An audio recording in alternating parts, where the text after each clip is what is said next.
Hello everyone, in this video I will show you how to make a phone call in Samsung Galaxy S24 Ultra. So before starting the video, don't forget to subscribe the channel and also press the bell icon.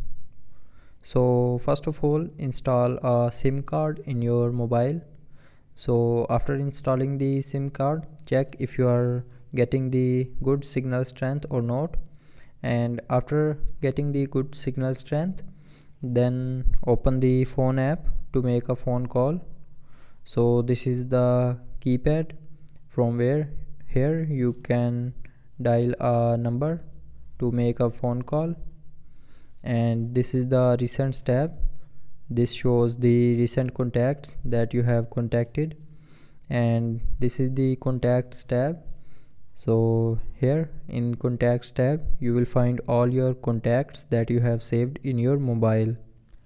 So to make a phone call, enter the number, or if you don't want to enter the number manually, you can just simply go to the contacts tab and tap on the contact and click on this call icon, and it will start making the call.